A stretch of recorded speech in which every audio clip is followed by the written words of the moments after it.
میں جس جماعت کو چھوڑ کے آیا ہوں وہ ان کی پاور تھی. اچھا. تو اس لیے میں اس بات کا قائل نہیں ہوں زندگی میں, یہ اللہ کا کرم ہے کہ کبھی کسی غیر آئینی غیر جمہوری راستے کا حصہ نہیں رہا. تو میں اس بات کو قبول نہیں کرتا. راستہ آئین کا ہی ہے. ملک اگر ترقی کرے گا تو آئین کے تحت ہی کرے گا. تو یہ جو اقتدار کی بندر بانٹ ہوتی ہے, الیکشن چوری کیے جاتے ہیں, انہوں نے نہ ملک کو دیا ہے نہ دے سکتی ہے یہ چیز. تو اس لیے میں کبھی اس خرابی کا حصہ نہیں بنا اور نہ بننا چاہتا ہوں. تو کیا اسٹیبلشمنٹ کی مداخلت کے بغیر حکومت بن سکتی ہے یا مل سکتی ہے؟ مل سکتی, شاید نہ یا مل چل سکتی ہو, سکتی ہے؟ شاید بالکل چل سکتی ہے. میں نے 10 مہینے چلائی ہے. میں جب وزیر اعظم تھا کوئی مداخلت اسٹیبلشمنٹ کی نہیں تھی, کیونکہ آپ اگر کام کر رہے ہوں, اگر آپ کوئی اقتدار کا حصہ نہ مانگیں, اگر میں الیکشن چوری کر کے نہیں آیا, میں عوام کی ووٹ سے آیا ہوں, تو میرا حق ہے کہ میں جو بھی آئین کے تحت میرے اختیارات ہیں ان کو استعمال کر کے ملک کے لیے کام کریں. بات تو ملک کی ہوتی ہے. تو اس لیے جو بھی غیر آئینی راستہ ہوگا وہ ہمیشہ ملک کو نقصان دے گا. تو یہ بات ہمیں سمجھنی پڑے گی. کیا واقعی اسٹیبلشمنٹ کا سیاست سے کوئی تعلق نہیں ہے؟ نہیں, ہمیشہ سے ہے. کوئی ایسی ڈھکی چھپی بات نہیں ہے. ملک کے اندر, ہمارے ملک میں جب سے ملک بنا ہے, آپ اس کی تاریخ دیکھ لیں, اسٹیبلشمنٹ کا ایک بڑا کلیئر رول رہا ہے. بالواسطہ بھی رہا ہے اور بلا واسطہ بھی رہا ہے, اور اوپنلی بھی رہا ہے اور پس پردہ بھی رہا ہے. تو اب جب سے کوئی بھی دور دیکھ لیں اس کے اندر یہ حالات ہیں. تو آج بھی یہی, اب تو اوپنلی کہا جاتا ہے کہ ہائبرڈ حکومت ہے. تو اس لیے یہ چیزیں, مارشاء رہا ہے, ہمارے 4 مارشاء لگے ہیں, تو آدھے سے زیادہ تو وقت ملک کا ماشاء اللہ میرا. تو وہ روایات پیدا ہو جاتی ہیں کہ اسٹیبلشمنٹ ملک کے معاملات میں حصے دار ہے. وہ حصہ جب تک آئین کے اندر رہتا ہے تو ملک صحیح چلتا ہے, جب وہ آئین سے باہر جاتا ہے تو نقصان ہوتا ہے. تو میں اس بات کا قائل ہوں کہ اسٹیبلشمنٹ, فوج, یہ بھی ملک کا حصہ ہے. ان کا اپنا ایک رول ہے آئین کے اندر, اس کے اندر وہ رہیں. جو سیاستدان ہیں اپنے رول کے اندر رہیں, جوڈیشری اپنے رول کے اندر رہے, تو پھر جا کے ملک چلے گا. اچھا, آپ موریسی سیاست کا جو گڑھ ہے وہ پاکستان پیپلز پارٹی کو سمجھا جاتا ہے, ٹھیک ہے, اور کون سی سیاست کا؟ موریسی سیاست, موروثی, یا موریسی سیاست آپ کہہ رہے ہیں. وہ تو ساری جماعتیں موروثی ہیں, اب ہو چکی ہیں. پھر آپ مسلم لیگ نون میں موریسی کے خلاف کیوں ہیں, موریسیت کے خلاف کیوں ہیں؟ میں کسی موروثیت کے خلاف نہیں ہوں. مریم نواز کے خلاف مریم نہیں؟ نواز صاحبہ کا میرا کوئی مسئلہ نہیں ہے. میرا مسئلہ ہے ووٹ کو عزت دو کے بیانیے سے. اگر وہ بیانیہ آپ چھوڑ دیں گے تو بات ختم ہو جائے گی. موروثیت جو ہوتی ہے وہ آپ کو ایک موقع دیتی ہے, لیکن موروثیت قابلیت کی بنیاد پہ. وہی نا کہ ریفرنس آپ کو ٹیبل تک لے جاتا, آگے کی پرفارمنس ہے. جی, آگے آپ کی پرفارمنس ہے, پھر آپ کا تجربہ ہونا چاہیے, آپ پرفارم کر سکیں. وہ جماعتوں کا فیصلہ ہے, جس کو بھی آگے کر دیں اس کے پھر ان کو اثرات بھی بھگتنے پڑتے ہیں. تو میرا کوئی کسی شخص یا کسی پرسنالٹی سے یہاں اختلاف نہیں ہے. میرا اختلاف ایک بنیادی جو نیریٹو تھا اس پر ہے. اور میں نے اس کو فیصلہ کر لیا. میں تو حصہ نہیں بننا چاہتا تھا, میں نہیں بنا, تو بات ختم ہو گئی. اوکے. کیا آپ کو واقعی یہ بات پسند نہیں آئی تھی کہ مریم نواز کو ایک اہم عہدہ دیا جا رہا ہے, اور مریم نواز کے پارٹی کا چیف آرگنائزر بننے پر واقعی آپ کو تحفظات رہے تھے؟ میرے کوئی تحفظات نہیں تھے. میں نے زندگی میں نہ کبھی پارٹی کا کوئی عہدہ مانگا ہے, نہ میں اس کا طلبگار ہوں. میں نے ہمیشہ اپنا کام کیا ہے اور جماعت کا مشکل وقت میں بھی ساتھ دیا ہے. جماعت جس کو مرضی عہدے دے, یہ اس کا فیصلہ ہے. اس کے اثرات کیا ہوں گے وہ بھی بھگت لیں گے. مجھے جماعت نے گھر سے بلا کر سینئر نائب صدر کا عہدہ دیا تھا. میں نے کبھی مانگا نہیں. اس وقت میں نے کہا تھی یہ کسی اور کو دے دیں, وہ کام کریں. انہوں نے کہا نہیں جی, اس وقت کوئی باہر نکلتا نہیں ہے تو آپ مہربانی کریں. تو میں نے وہ کیا, اور میں نے اس وقت بھی جماعت کو بتا دیا تھا کہ جب بھی ہمیں نظر آ رہا تھا کہ جنریشنل چینج ہوگا, تو جب جنریشنل چینج ہوگا جماعت کے اندر, تو میں اس وقت جماعتی عہدے نہیں رکھ سکتا. کیونکہ ہم نے یہ مسئلہ دیکھا ہوا ہے. جب بینظیر صاحبہ آئی تھیں تو میرا یہ خیال تھا کہ اگر کوئی جنریشنل چینج آتا ہے, مریم بی بی آتی ہیں یا حمزہ صاحب آتے ہیں, کوئی اور شخص آتا ہے, تو میں الیکشن ضرور لڑوں گا. میں اپنے حلقے سے منتخب بہت دفعہ ہو چکا تھا, لیکن میں نہ حکومت کو عہدہ رکھ سکتا تھا اور نہ میں جماعت کو عہدہ رکھ سکتا تھا. اور اس کی یہ بات میں نے تمام جو پارٹی میں میاں نواز شریف صاحب کو, میاں شہباز صاحب کو, اور میری بیوی کو بتا دیا تھا اس وقت. یہ 2019 کی بات ہے. تو ابھی ان کے پرفارمنس سے آپ کو لگتا نہیں ہے مریم نواز کی کہ آپ کا جو فیصلہ تھا یا آپ کا جو ڈیسیژن تھا, ویسے تو ابھی آپ کہہ رہے ہیں کہ نہیں آپ کو کوئی پرابلم نہیں ہے کہ ان کو جو مرضی جو مرضی عہدے رکھیں جی, میرا اس سے واسطہ نہیں ہے. میں آپ کو کوئی ان کو کوئی مطلب کوئی پرابلم نہیں ہے کہ ٹھیک ہے ابھی آپ کر رہے ہیں اپنا کام, آپ اپنا کام کریں, میں اپنا پارٹی چلا رہی ہوں. میں اپنا کام, میری اپنی سیاست ہے, میں آپ کی سیاست سے میرا اتفاق نہیں ہے. میرا اپنا بیانیہ میرا اپنا ہے جی, میرا اپنا بیانیہ ہے, میں اس کو بہتر سمجھتا ہوں آئین کے بیانیے کو, اور ملک کے اندر جمہوری جو اقدار ہیں ان کو اس پر چلنے سے. آپ وزیر اعظم بھی رہے, پارٹی نے آپ پر ہمیشہ اعتماد بھی کیا, لیکن آپ اسحاق ڈار کی حکومت کے معاملات میں مداخلت سے ناخوش بھی رہے. اور کس کی مداخلت سے؟ اسحاق ڈار کی. نہیں, میری حکومت میں کبھی کوئی مداخلت نہیں ہوئی. اچھا, پھر مفتاح اسماعیل کی معاشی پالیسیز پر بھی اختلاف کرتے رہے, اور آپ ایک ناراض سیاستدان کے طور پر تصور بھی کیے جاتے ہیں. آل آف دیز ریزنز کسی اور کو برداشت نہیں کر سکتے, یہ کہا جاتا ہے, یہ نیریٹو ہے آپ کے بارے میں, جسٹ بیکاز آف یہ اسحاق ڈار, مفتاح اسماعیل اینڈ آل. نہیں, یہ نیریٹو ضرور جس کا مرضی ہو, میں نے نہ کبھی عہدہ مانگا ہے نہ کبھی خواہش کی ہے, اس لیے میری ناراضگی کی وجہ ہو نہیں سکتی. میں بالکل اپنی رائے کا حق رکھتا ہوں کہ اگر کسی کی پرفارمنس ٹھیک نہیں ہے تو میری حق ہے کہ میں بات کروں, اور میں نے اس پر لوگوں نے سوال کیا, میں نے خود کبھی بات نہیں کی. لوگ سوال کرتے ہیں کہ کیسی پرفارمنس ہے, تو میں کہہ دے تو یار میں اس سے مطمئن نہیں ہوں کم از کم. اس میں کوئی ناراضگی کی گنجائش نہیں ہوتی. لوگ میں بھی 4 سال 2 مہینے وزیر رہا ہوں, 10 مہینے وزیر اعظم رہا ہوں, مجھ سے بھی لوگ اختلاف کر سکتے ہیں کہ آپ ٹھیک نہیں کرتے. یہ بات, یہ تو فطری بات ہوتی ہے سیاست میں. تو میں نے کبھی کسی پر بے جا نہ تنقید کی ہے, نہ میں اس کا قائل ہوں. اچھا, آپ کی جو اپنی پارٹی ہے عوام پاکستان پارٹی میں مفتاح اسماعیل کے ساتھ ایک ہو گئے بعد میں, آپ کا ایک کھلا تضاد نہیں, ہم ہمیشہ سے ایک تھے. مفتاح اسماعیل صاحب میرے وزیر خزانہ رہے تھے. اس کے بعد جب پی ڈی ایم کی جو سو کالڈ حکومت تھی وہ آئی تھی, تو اس کے اندر بھی وہ وزیر خزانہ بنے تھے, اور میں ان کو سپورٹ کرتا تھا. اس کے بعد جو کچھ وہاں پر ہوا, مجھے اس سے بات سے اختلاف تھا کہ جس طرح ان کو نکالا گیا, مجھے اس بات سے اختلاف تھا. تو میں نے اس کا اظہار بھی کیا, تو وہ ایک بات ہوتی ہے, گزر گئی. اب مفتاح اسماعیل صاحب اور ہم اکٹھے ہیں, تو ہمارا کبھی آپس میں اختلاف نہیں رہا. ہو سکتا ہے کسی پالیسی پر کسی پالیسی پہ یا کسی انسٹنٹ پہ پالیسی پہ اختلاف رہتا ہے. آج بھی ان کی رائے کچھ اور ہوتی ہے, کسی ایشو پر میری کچھ اور ہوتی ہے. یہ فطری بات ہے, یہ تو سیاست کا حصہ ہوتی ہے. نواز شریف وزیر اعظم رہے, شہباز شریف وزیر اعظم ہیں, سفارتی سطح پر جھنڈے گاڑ رہے ہیں, کس کو بہتر سمجھتے ہیں آپ؟ صحیح جا رہا ہے ملک؟ ملک تو صحیح کہیں نہیں جا رہا, یہ تو بڑی واضح بات ہے. جس ملک کے عوام ہر روز غریب سے غریب تر ہوتے جا رہے ہیں, وہ تو صحیح نہیں چل رہا. جس کے اندر نہ معیشت میں ترقی ہو رہی ہو, نہ عوام کی تکالیف میں کمی ہو, نہ روزگار کے مواقع ہوں, تو اس کے بارے میں آپ کیا کہیں گے اس ملک کے بارے میں, جس کا ہر پیمانے پر آج ہمارا ملک زوال پذیر ہے. آپ یہ سمجھتے ہیں کہ جب ہمارے ملک میں جب سیلاب آتا ہے, کوئی ایسی صورتحال یا ناخوشگوار واقعات پیش آتے ہیں, ہمارے لوگ, آپ سمجھ رہے ہیں, جو سیاستدان ہیں یا جو ان سروس ہوتے ہیں, وہ فنڈنگ کے لیے بہت ایکٹیو کو ہو جاتے ہیں, اور جب پریکٹیکل گراؤنڈ میں جاتے ہیں آپ انہی ایریاز میں, تو وہ زیرو ہوتے ہیں. نہیں, پتہ نہیں کس پیمانے پر آپ یہ بات کر رہی ہیں. زیرو کیا ابھی ریسنٹلی آپ سیلاب آتا ہے, اور پھر آپ ایک بڑا مجھے دکھ ہوا وہ بات سن کے, ازالہ کر دیا گیا. ہم نے آپ کی تکلیفوں کا ازالہ کر دیا.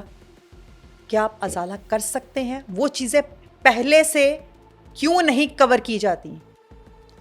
اور ایک بینگ وزیر اعلیٰ پنجاب, ایک ٹائم پہ 4 جگہ پہ آپ پہنچتے ہیں, پرائم ٹائم آپ چوز کرتے ہیں, اور وہاں پہ جا کے آپ لوگوں کو بتاتے ہیں. آپ سمجھتے ہیں کہ یہ ایسا پاسبل ہے؟ اور پھر ہم فنڈنگ کے پیسے کہاں پہ جاتے ہیں, اور وہ لوگوں کے جو جگہ ہیں آج بھی آپ جا کے دیکھیں, کیا ان کو بہن سے پرووائڈ اس طرح سے کی گئی ہیں, یا وہ دیکھیں ان کا وہی روزی روٹی ہے. دیکھیں, حکومتیں ہماری ناکام ہیں, ناکام ہے, ہماری حکومتیں مکمل طور پہ سب ناکام ہیں, صوبائی بھی قومی سب ناکام ہیں. یہ عوام کے مسائل حل نہیں کر سکتی. جی, سیلاب جب آتا ہے یہ ایک حادثہ ہے. ہاں ایگزیکٹلی, ٹھیک ہے, ہاں جی. اس کی وجہ اس میں جانے سے وجوہات کیا ہیں, ہاں جی, یہ کیوں پیدا ہوا, اس کے اثرات کیسے ہم زائل کر سکتے ہیں مستقبل میں. ہاں جی. تو آپ نے اس وقت ریلیف دینی ہوتی ہے. لیکن ہمارا جو رویہ ہے وہ حکمانہ ہے. ہم اپنے آپ کو بادشاہ سمجھتے ہیں کہ جو ہمارے منہ سے نکلے گا, منہ سے کہیں گے بس وہی ہوگا. اور اب چونکہ میڈیا اویلیبل ہے تو ہر جگہ ٹک ٹاک کے ذریعے ویڈیو بنائی جاتی ہیں. یہ ٹک ٹاک کی حکومتیں نہیں چلتی. تو آپ سمجھ رہے ہیں کہ وہ ٹک ٹاکر حکومت ایک قسم کی ساری ٹک ٹاکر ہیں. یہاں تو کام کوئی کرتا نہیں ہے, ٹک ٹاک ہی بنانے پہ وقت گزارتے ہیں. میڈیا پہ پروجیکشن, سوشل میڈیا پہ پروجیکشن, کام صفر ہوتا ہے. آپ وہی میں نے بات ابھی کی ریئلٹی گراؤنڈ میں. اب ریئلٹی چیک اپ دیکھیں, جاتے ہیں آپ, ملتے ہیں آپ, مجھے بہت دکھ ہوا یہ چیز دیکھ کے. I was doing life at that time. سیلاب جب آیا, آتے ہیں سامنے اور آ کے کہا جاتا ہے, بچہ چھوٹا سا بچہ, ان کو ایک ریلیف جو کیمپ ہے وہ لے کے اس کو وہاں سے سیلاب سے بچا کے لے کر آتا ہے, اور اسٹیٹمنٹ پٹ کی جاتی ہے چھوٹے سا بچے کے سامنے, آپ بچ کے کیسے آ گئے؟ یہ بد نصیبی ہے نا کہ دیکھیں, جب آپ کو عوام کا احساس نہ ہو, ان کی تکلیف کا احساس نہ ہو, جب آپ کو صرف اپنا ایک حاکمانہ رویہ ہو, تو پھر ایسی باتیں کرتے ہیں. تو یہ بد نصیبی ہے ہماری کہ ہمارے حکمران جو ہیں وہ عوام کی تکلیف سے بہت دور ہوتے ہیں. کون سا دور سب سے زیادہ بہتر رہا؟ کون ربڑ اسٹمپ وزیر اعظم تھا؟ وزیر اعظم کون سا وزیر اعظم؟ Rubber stamp. ربڑ اسٹمپ وزیر اعظم ہو نہیں سکتا, کیونکہ یا آپ کام کریں یا گھر جائیں. ابھی والا ربڑ اسٹمپ وزیر اعظم ابھی جو ہے وہ ربڑ اسٹمپ وزیر اعظم. بعد میں کہیں گے نا کہ مجھ سے, میرے پاس اختیارات نہیں تھے, میرے پاس طاقتیں نہیں تھیں, یہ سب بعد میں یہی باتیں کرتے ہیں. تو میرا ان کو ایک بڑا آسان حل ہوتا ہے کہ اگر آپ کے پاس اختیارات نہیں تھے تو استعفیٰ دیتے اور گھر چلے جاتے. ایگزیکٹلی. اس لیے اچھا پاکستان میں کوئی بھی نہیں ہے. ابھی والی اس سے پہلے والی حکومتیں, کیونکہ یہ سب ناکام رہی ہیں. ایگزیکٹلی. ورنہ ملک یہاں پہ نہ پہنچا. ابھی اسی پارٹی کی بات کرتے ہیں, نواز شریف, شہباز شریف, دو ربڑ اسٹمپ حکومت رہی ہے, کون سی بہتر جا رہی ہے؟ دیکھیے فرق ہے نا, شہباز شریف صاحب کا اپنا کوئی ووٹ نہیں ہے. ووٹ جو ہے مسلم لیگ کا وہ میاں نواز شریف کے نام پہ پڑتا ہے یا پڑتا تھا. اس لیے شہباز شریف صاحب وہی وزیر اعظم جیسا میں وزیر اعظم تھا, مجھے عوام نے ووٹ نہیں دیا تھا نا, جماعت کو دیا تھا, میاں صاحب کو دیا تھا, ان کو ہٹا دیا تو جماعت نے مجھے آگے کر دیا. اس سے آج جماعت کو شہباز صاحب نے آگے کیا. لیکن ملک کے حالات تو نہیں نہیں ہیں, نہ پارٹی کی طاقت میں کوئی اضافہ ہوا ہے, نہ ملک کے اندر عوام کے لیے بہتری آئی ہے, ملک کے حالات بہتر ہوئے ہیں. یہ ایک ناکام حکومت ہے. تو ہماری بدقسمتی سے اکثر حکومتیں ناکام ہی نہیں ہیں, تو آگے بھی ناکام ہی رہیں گی, کیونکہ آگے بھی دو ہی پارٹیز آگے آئیں گی. بالکل, وہ تو سوچ وہی ہے, سوچ وہی, لوگ بھی وہی ہیں. تو اس لیے کوئی توقع آپ کو نہیں کرنی چاہیے کہ ملک کے حالات بہتر ہوں گے اگر آپ نے یہی رویہ اور یہی طریقے رکھے. تو نوجوان ہمارے جو ہیں وہ پھر اپنا فیوچر سوچ لیں کہ اپنا فیوچر وہ خود ڈھونڈیں گے. یہ آپ دیکھ لینا, پاکستان کا مجھے مستقبل جو ہے وہ سڑک پہ فیصلہ ہوتا نظر آتا ہے, کیونکہ حکومتوں کو کوئی پرواہ نہیں ہے کہ ملک کے اندر کیا ہو رہا ہے, ملک کس طرح بہتر ہوگا. ان کی طرف سے کوئی ایسی پالیسی نہیں ہے, کوئی ایسی کوشش نہیں ہے کہ نوجوان کے حالات کو بہتر کر سکے. نوجوان کیا چاہتا ہے؟ وہ تعلیم چاہتا ہے, معیاری تعلیم ہو ملک کے اندر, وہ روزگار کے مواقع چاہتا ہے, کاروبار کے مواقع چاہتا ہے. یہ دنیا کا ہر نوجوان چاہتا ہے, یہ فطری بات ہے. ہم اس بات کو سمجھتے نہیں ہیں. ہم آج تک کوئی ایسی پالیسی نہیں دے سکے جس سے ملک کی معیشت بہتر ہو, روزگار کے مواقع ہوں, کاروبار کے مواقع. لیکن انفارچونیٹلی جیسے ہی ہم لوگ کسی مصیبت میں چلے جاتے ہیں, چاہے وہ کوئی ڈیزاسٹر والی سچویشن میں ہو, جو سیلاب زدگان یا کچھ بھی ایسی سچویشن میں ہو, ہم لوگ فوراً سے بھاگ جاتے ہیں فنڈنگ لینے کے لیے, ملک چھوڑ کے چلے جاتے ہیں ہم. ٹھیک ہے, فنڈنگ آپ کو کوئی نہیں دیتا, یہ ایک وے آؤٹ ہوتا ہے. کوئی وے آؤٹ نہیں ہے, فنڈنگ آپ کو دیتا ہی کوئی نہیں ہے. تو پھر یہ مطلب وزٹس پہ چلے جاتے ہیں, کٹی پارٹیز پتہ نہیں کیا کرنے جاتے ہیں. لیکن آپ دیکھ لیں, یہ پچھلے جو 3 دفعہ جو سیلاب آئے ہیں, آپ کو ایک پیسہ کسی نے نہیں دیا. تو مطلب کٹی پارٹیز پہ چلے جاتے ہیں, ہم اپنی کہتے کہ پیچھے دیکھ رہے ہیں, ہم لوگ تو فنڈنگ بجا رہے ہیں, ہم ملک دیکھ رہے ہیں, جاتے ہیں جی, ہم اس سے مل رہے ہیں, اس سے مل رہے ہیں. لیکن آپ کو اپنے جو مسائل ہیں ان کا مقابلہ خود کرنا ہوتا ہے. خود ہی کر رہے ہیں, انفارچونیٹلی خود ہی کرنا ہوتا ہے. اور دوسروں پہ نثار مت کریں, خود مطلب حکومت خود کرے. عوام یہاں بدقسمتی, عوام کو خود اس کا مقابلہ کرنا پڑتا ہے. حکومت جو ہے وہ روپے میں 2 پیسے بھی اثر نہیں ڈالتی. آپ کی اپنی ایئر لائن ایئر بلو 2010 حادثے کا شکار ہوئی, 147 افراد اس میں لقمہ اجل بن گئے تھے. کیا ان لواحقین کو معاوضہ دیا گیا؟ جی تمام لواحقین کو معاوضہ دیا. سب کو؟ جی 152 لوگ اس میں وفات پائی تھی.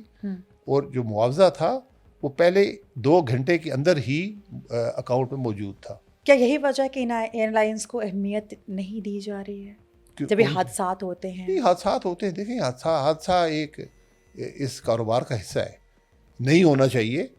اس میں یقیناً غلطیاں ہی ہوتی ہیں کہ حادثہ ہوتا ہے، لیکن حادثہ جب ہو جائے اس کا آپ کیسے مینیج کرتے ہیں یہ اصل بات ہوتی ہے. تو وہ حادثہ مینیج کیا گیا. چند افراد کو اس سے یقیناً اتفاق نہیں ہے جو معاوضہ دیا گیا، لیکن معاوضہ جو قانون سے میں تھا اس سے بہت زیادہ دنیا کے جو یورپ میں ملا تھا اس سے زیادہ پیسے یہاں پر دیے گئے. قومی ایئر لائن کی نجکاری ہونے جا رہی ہے، اور کیا پی آئی کے نجکاری کے فیصلے کو درست سمجھتے ہیں؟ جی بالکل. حکومت کا کوئی کام نہیں ہے کاروبار کرنا. حکومت خود کہہ چکی ہے. یہ نہیں حکومت پاکستان میں ہر چیز حکومت کی ملکیت ہوا کرتی تھی، آج کچھ بھی نہیں ہے. آپ نے بینک بھی بیچ دیے، اپنے سیمنٹ بیچ دیا، فرٹیلائزر بیچ دیا، ٹیلی کام کمپنی بیچ دی. 70 کارپوریشنیں، 500 انڈسٹریل یونٹ یہ پاکستان بیچ چکا ہے. سو دیر از نو فیوچر کس کا؟ کسی بھی چیز کا نہیں، حکومت کے سیکٹر میں نہیں ہے. ہر چیز ناکام تھی، ہر چیز نقصان میں جا رہی تھی. اور آپ دیکھیں نا پی آئی اے ہے، پی آئی اے ہر سال 150 200 ارب کا نقصان کر دیتا ہے. وہ لوگوں کو برداشت کرنا پڑتا ہے. پرائیویٹ سیکٹر ہے وہ چل رہا ہے، پرائیویٹ سیکٹر اپنا کام کرتا رہے گا. اسی طرح آپ کے بجلی کے محکمے ہیں، ان کو اگر آپ پرائیویٹائز نہیں کریں گے تو یہ 400-500 ارب کا سال کا نقصان ہو رہا ہے. گیس کے معاملات ان کا بھی یہی ہو رہا ہے. تو جب تک آپ پرائیویٹ سیکٹر میں نہیں جائیں گے تو معاملہ نہیں چلے گا. اس کا مطلب ہے پی آئی کو منافع بخش نہیں بنایا جا سکتا. کوئی حکمت عملی کارگر ثابت نہیں ہوگی اس کو منافع بخش بنانے میں. 70 سال تو ہو گئے، تو مطلب ابھی تک تو نہیں ہوئی. تو میرا خیال ہے کہ توقع رکھنا بھی مشکل ہے. دنیا میں تمام ملکوں نے ایئر لائنیں چھوڑ دی. نقصان میں پی آئی اے کا چیئرمین تھا. میں نے اس وقت بھی 97-98 میں حکومت کو بتایا تھا کہ اگر آپ اس کو پرائیویٹائز نہیں کریں گے یہ نقصان میں چلی جائے گی. اس وقت کوئی نقصان نہیں تھا پی آئی اے کا. اس کے بعد سے پی آئی اے $5.5 ارب نقصان کر چکا ہے. تو اگر آپ اس کو پرائیویٹائز اس وقت کر دیتے تو یہ نقصان نہ ہوتا. اگر آج آپ پرائیویٹائز نہیں کریں گے نقصان بڑھتا جائے گا. حکومت کاروبار نہیں کر سکتی، اور دنیا کا سب سے مشکل کاروبار جو ہے وہ ایئر لائن ہوتا ہے. عمران خان کیا واقعی ذہنی مریض ہیں؟ کنسیڈر کرتے ہیں آپ؟ نہیں، میں ایک آدمی جو ملک کا وزیر اعظم رہا ہوں، میں کیا اس کو ذہنی مریض کیسے کہہ سکتا ہوں، جس کو آج بھی لوگ ووٹ دینا چاہتے ہوں. تو پولیٹیکل لیڈر کا جو فیصلہ کہ ذہنی مریض ہے یا نہیں ہے یہ عوام کو کرنے دیں. پولنگ اسٹیشن پر جب ہم پولنگ اسٹیشن میں مداخلت کرتے ہیں تو پھر ذہنی مریض کا پتہ نہیں چلتا کہ ذہنی مریض ہے بھی یا نہیں ہے. تو اس لیے پولیٹیکل لیڈر جو ہے، جو پولیٹیکل پارٹی ہے، ملک کی جو جمہوریت ہے، اس کا فیصلہ عوام کو کرنے دیں. یہ حق کسی اور کو نہیں ہے. ابھی جب الیکشنز ہوں گے، جنرل الیکشنز ہوں گے، 2 پارٹیز ہوں گی. آپ کو پتہ ہے کون سی 2 پارٹیز ہوں گی؟ اور عوام کا بھی پتہ ہے. نہیں، پارٹیز تو بہت ساری ہیں. کیا کیا جائے گا؟ جی کیسے دیکھتے ہیں پھر آپ؟ دیکھیں، مجھے تو توقع یہ ہے کہ اگر ملک کو آپ نے آگے بڑھانا ہے، ملک نے ترقی کرنی ہے، تو آپ کو عوام کے فیصلے کو قبول کرنا پڑے گا. اگر آپ نہیں کریں گے، جیسے ماضی میں ہم ہر الیکشن کے اندر ہم نے مداخلت کی ہے اور اس کا نقصان اٹھایا ہے، ملک نے نقصان اٹھایا. وہ جو مداخلت کرنے والے تھے ان کی کیا پالیسیز تھیں، وہ سب گھر چلے گئے. صحیح. لیکن ملک جو ہے وہ مشکل سے مشکل تر اس کے حالات ہوتے جا رہے ہیں. پہلے نواز شریف غدار تھا، اب اسی پوڈیم پر عمران خان کو غدار کہا جا رہا ہے. کیا تاریخ دہرائی جا رہی ہے؟ ہم نے سب کو غدار کہا. ایماندار ہم ایماندار. جی میں یہ قائد اعظم فوت ہو گئے، ورنہ شاید ہم ان کے ساتھ بھی یہی سلوک کرتے. تو باقی اس کے بعد جو وزیر اعظم آیا ہے، جو پولیٹیکل لیڈر آیا ہے، ہم نے اس کو غدار ہی کہا ہے. ہم نے اب دیکھیں 23 سال تک ملک میں الیکشن ہی نہیں کرائی، 26 سال آئین ہی نہیں تھا ملک کے اندر. تو اس کے بعد کسی کو پھانسی لگایا، کسی کو گولی لگ گئی، کسی باہر چلا گیا، ہر کسی کو غدار کہہ کر. کوئی وزیر اعظم اس ملک میں نہ وہ آئینی طریقے سے آئے نہ آئینی طریقے سے جا سکا. یہ ہماری حالات ہیں. تو کب تک نازک دور سے گزرتا رہے گا؟ ہمیشہ. جب تک ملک کے اندر رول آف لا نہیں ہوگا، آئین کی بالادستی نہیں ہوگی، ملک ہو سکتا ہے ملک میں رول آف لا کرنا پڑے گا. یہ دنیا کا سبق ہے کہ ہر ملک میں ایسے ہوا ہوتا ہے. کون کرے گا جی کون کرے گا؟ نظام کرتا ہے. جب نظام کے اندر نہیں ہو سکتا تو پھر لوگ سڑک پہ فیصلہ کر لیتے ہیں. لوگوں نے سڑک پہ فیصلہ کیا تھا. نہیں, سڑک پہ فیصلہ جب ہوگا تو آپ کو نظر آئے گا, وہ سڑک آپ کو نظر آئے گا, اور مشکل فیصلہ ہوگا, تکلیف دہ ہوگا.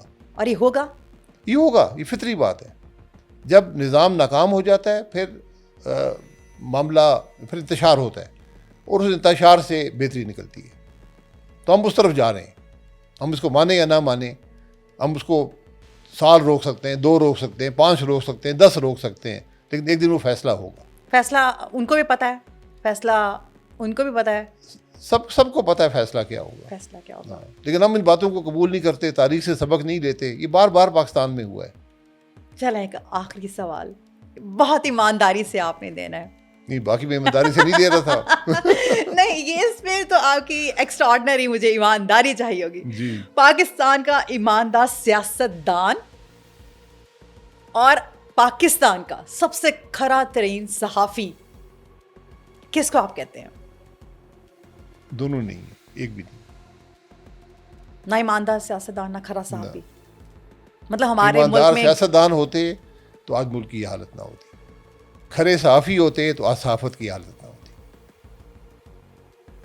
یہ بدقسمتی ہے, مجھے کہتے ہوئے تکلیف ہوتی ہے, لیکن نہیں ہے. ہر ایک نے اپنا ضمیر بیچ دیا, اپنا ایمان بیچ دیا, اپنے اصول بیچ دیے. کب تک؟ نہیں, کب تک نہیں, جب تک کسی کو سمجھ نہیں آئے گی کہ بہتری کا راستہ کیا ہے. جب ہوتا ہے لوگ ایک دن کھڑے ہو جائیں گے, اصولوں کے لیے کھڑے ہوں گے, اپنے لوگ کھڑے رائٹس کے ہوتے لیے کھڑے ہیں ہوں گے. سر, ان کے ساتھ کیا کیا جاتا ہے, ان کی فیملی کے ساتھ کیا کیا جاتا ہے, وہ ایک دن رک جائے گا, وہ نہیں ہوگا. یہ ہوتا ہے, پوری دنیا میں ہوتا ہے. آپ گولیاں بھی نے ماری جاتی ہیں, لوگوں کے گھر تباہ سب کیے جاتے ہیں. فیملیز ٹارگٹ کی جاتی ہیں.